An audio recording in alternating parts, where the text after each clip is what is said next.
빌립보서 1장 1절부터 11절까지의 말씀 저희 한 절씩 교독하신 후에 마지막 절을 함께 읽도록 하겠습니다. 제가 먼저 읽겠습니다. 그리스도 예수의 종 바울과 디모데는 그리스도 예수 안에서 빌립보에 사는 모든 성도와 또한 감독들과 집사들에게 편지하노니,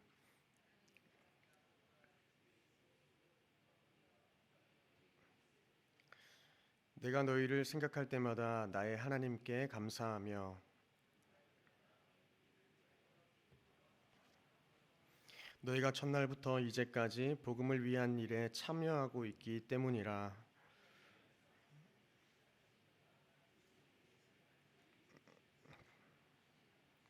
내가 너희 무리를 위하여 이와 같이 생각하는 것이 마땅하니, 이는 너희가 내 마음에 있음이며 나의 매임과 복음을 변명함과 확정함에 너희가 다 나와 함께 은혜에 참여한 자가 됨이라.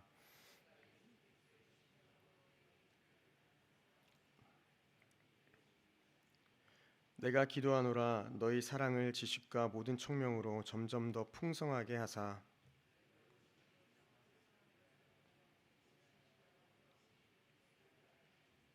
함께 읽겠습니다.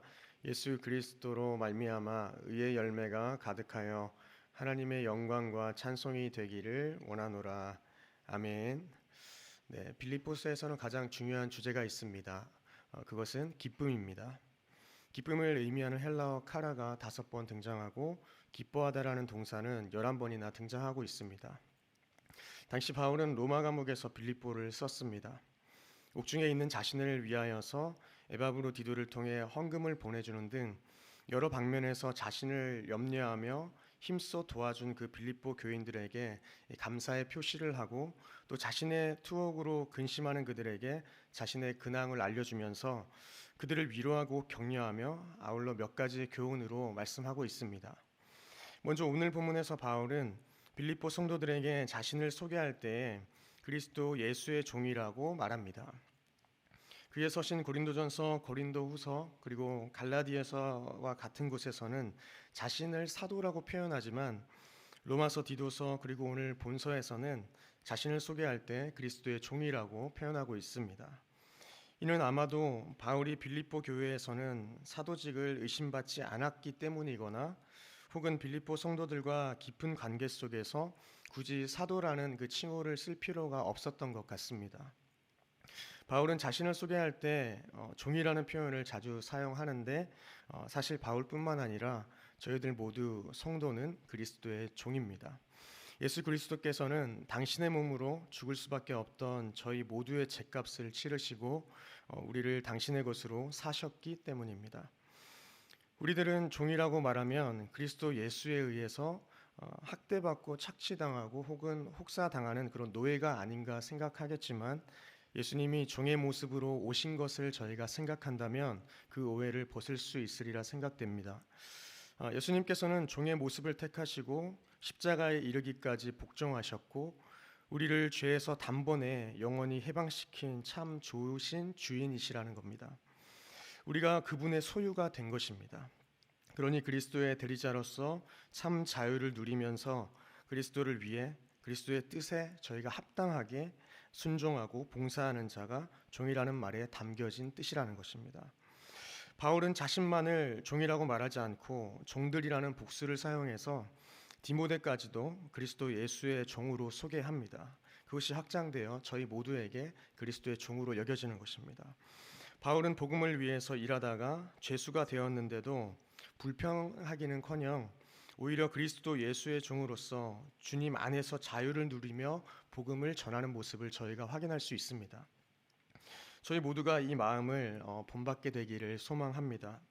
그래서 에베소서에서는 눈가림만 하여 사람을 기쁘게 하는 자처럼 하지 말고 그리스도의 종들처럼 마음으로 하나님의 뜻을 행하자라고 기록하고 있습니다.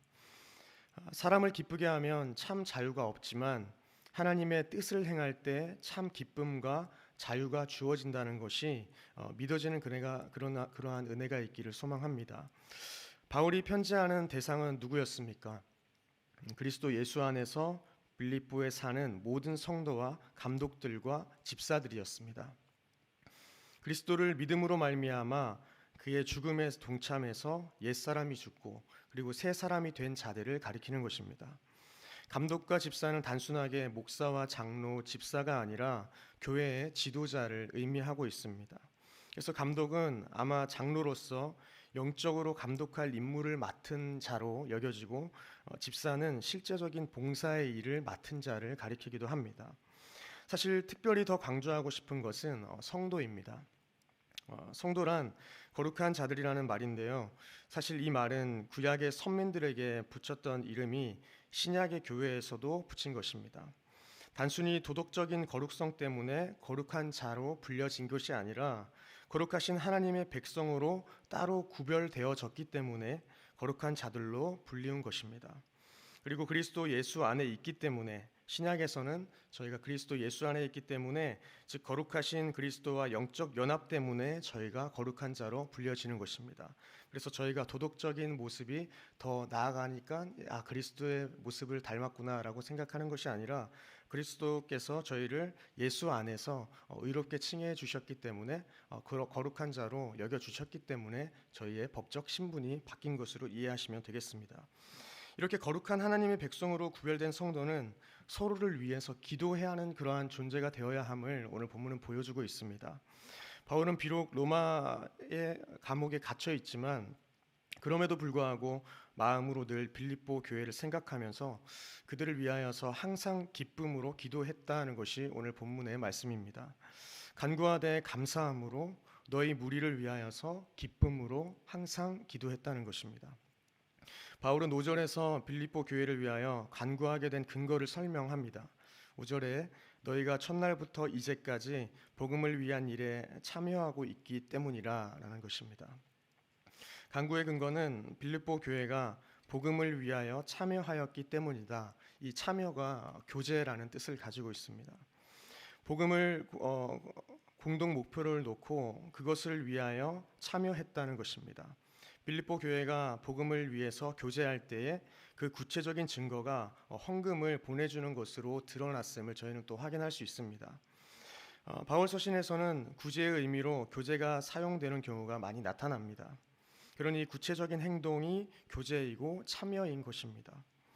바울은 본문에서 넓은 의미의 교제를 말하면서도 특별히 자신이 복음 전파하는 일을 돕기 위하여 빌립보 교회가 헌금을 보내준 것을 염두에 두고 있습니다.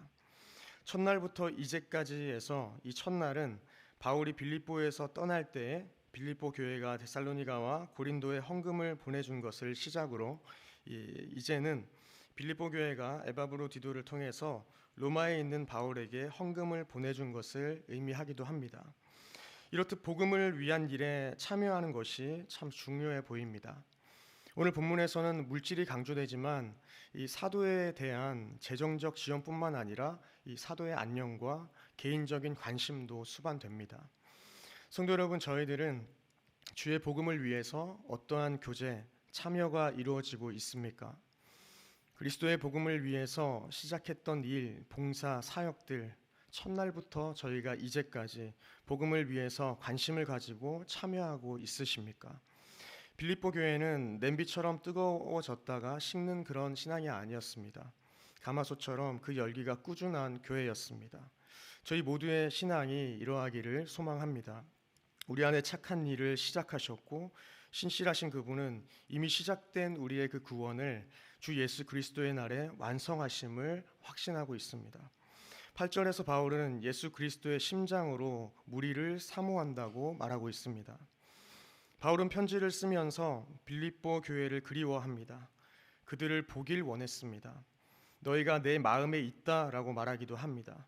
그러면서 그들을 위하여서 기도하고 있습니다. 그런데 중요한 것은 바울이 그렇게 열심으로 항상 기도하고 있는 그 장소가 바로 옥 안이라는 것입니다. 옥중에 그렇게 중보하고 기도하고 그들을 위하여 생각하였다는 것입니다. 바울의 기도에서 첫 번째 간구를 하면서 본문이 마치는데 그 첫 번째 간구는 사랑을 점점 더 풍성하게 하시고 거기에 지식과 모든 총명이 수반되어 이 빌립보 교인들의 사랑이 다른 이들에게 진실로 유익하게 되는 그 하나님께 그러함으로써 영광을 돌릴 수 있는 지혜로운 행동으로 살아가기를 소망하며 기도하고 있습니다. 그런데 참으로 그렇습니다. 그리스도인들은 신앙생활을 하면서 예수님을 따른다는 것이 무엇을 의미하는지에 대해서 깨닫게 된다면 지극히 선한 것을 긍정하고 실천할 수 있게 된다는 것입니다. 사랑은 단순히 감정의 분출이 아니라 진실하고 지각 있는 사랑이 되려면 지혜로워야 한다는 것이 오늘 본문의 말씀입니다. 지혜의 근본이신 예수님을 생각하며 행동할 때에 열매를 풍성히 맺고 우리들의 작은 행동을 통해서 하나님께 영광이 될 수 있다는 것을 믿으시고 오늘 하루도 주님의 영광을 위하여서 우리의 작은 행동을 지혜롭게 해나가며 살아가기를 소망합니다. 바울의 삶은 복음을 위한 일에 헌신한 결과치고는 너무나 비참한 결과였을 텐데 감옥에 수감된 죄수의 신분으로 바울은 어떻게 그러한 상황 가운데에서 기뻐할 수 있었을까요? 구약에서는 종, 이 둘로스라는 단어를 하나님의 특별한 권위를 위임받은 자로 여기고 있습니다. 이는 모세나 여호수아, 다윗 그리고 여러 선지자들에게 나타나는 칭호입니다.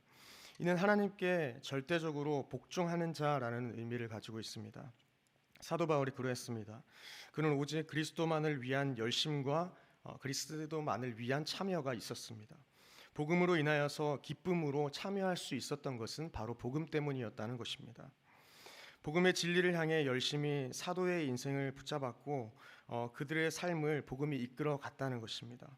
바울은 이 빌립보 성도들이 자기와 같이 되기를 바라는 그 심정으로 복음에 합당하게 살아가기를 바라면서 바로 오늘 옥중에서 기뻐하면서 이 빌립보 편지를 썼던 것입니다.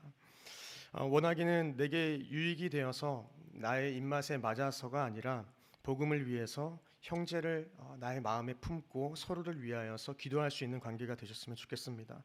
또한 복음을 위해서 기쁨으로 주의 일에 참여하는 그리고 교제하면서 주의 일을 해나가는 저희들의 모습이 되기를 소망합니다. 우리 안에 착한 일을 시작하신 그분께서 우리의 구원을 시작하신 그분께서 그리스도 예수의 날까지 이루실 줄 완성하실 줄 우리가 기대하면서 하나님의 자녀로 명예를 지켜나가는 저희 정인교회 모든 성도님 되기를 주님의 이름으로 축원드립니다. 네, 기도하시겠습니다.